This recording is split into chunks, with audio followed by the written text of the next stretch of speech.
नमस्ते बच्चों, कैसे हो आप लोग। उम्मीद है बहुत अच्छे से हो, खुश हो, स्वस्थ हो और मुझे सब्सक्राइब आपने किया हुआ है ना बेटा। Thank you very much. आपको आज हम बताना चाहते हैं कि हमने अपना जो ग्रीष्मकालीन अवकाश का कार्य था वो सब समाप्त कर चुके हैं हम लोग। इसके बाद अब हमने नया पाठ शुरू करा था। कौन सा?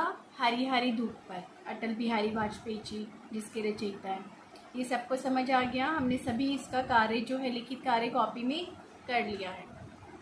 इसके बाद हम एक व्याकरण का पाठ शुरू करने जा रहे हैं, समास। पाठ 4 समास। इसमें मैं आपको बताऊंगी कि समास किसे कहते हैं, समास विग्रह किसे कहते हैं, ये किस तरह से किया जाता है, इसके क्या नियम हैं। ठीक है बेटा, बोर्ड पे देखते हैं। पाठ 4 समास। इसका शाब्दिक अर्थ क्या होता है बेटा? इसका शाब्दिक अर्थ होता है संक्षिप्त करना। समास का क्या अर्थ है? संक्षिप्त करना किसी भी चीज को। जैसे आदर के साथ, तो इसका हम क्या संक्षिप्त रूप लिख सकते हैं? सादर। आदर के साथ मतलब सादर।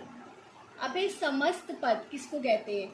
इस प्रकार समास प्रक्रिया के द्वारा नए नए शब्द बनाए जा सकते हैं। इस प्रक्रिया से जो नया शब्द बनता है उसे समस्त पद या समासिक पद कहते हैं। नया शब्द कौन सा बनता है? जो छोटा रूप होता है। जैसे रसोई के लिए घर, इसका संक्षिप्त रूप क्या होगा? रसोई घर। इसे हम समस्त पद बोलेंगे। काली है जो मिर्च, क्या होगा? काली मिर्च। उत्तर। सिर में दर्द, सिर दर्द। शिव का भक्त, शिव भक्त। अब हम समास विग्रह कर रहे हैं बेटा। समास विग्रह का अर्थ होता है अलग अलग करना, यानी टुकड़े करना, उसको बढ़ा देने। जैसे जब हम समस्त पद के टुकड़े करके उनको अलग अलग दिखाते हैं तो इस प्रक्रिया को समास विग्रह कहते हैं। जैसे है प्रतिवर्ष। प्रतिवर्ष को जब हम तोड़ेंगे, अलग करेंगे, तो हम क्या लिखेंगे? इसका उत्तर प्रत्येक वर्ष। यथा भक्ति, तो भक्ति के अनुसार। यहाँ पर यथा शक्ति भी हो सकता है, तो शक्ति के अनुसार। यानी जब हम खोल कर लिखते हैं, उसको अलग अलग करते हैं, तो समास विग्रह होता है। ठीक है, विग्रह माने अलग करना, किसी को तोड़ना।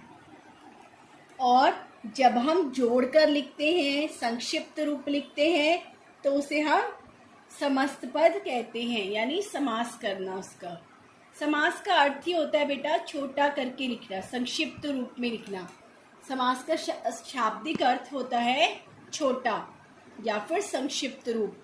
तो आप इसको किसी भी तरह से देखो, तो जब हम जोड़ेंगे यानी लंबे किसी कथन को हम छोटा करेंगे तो वो समास करना कहलाएगा, और जब हम छोटे को बड़ा करके लिखेंगे तो वो समास विग्रह कहलाएगा।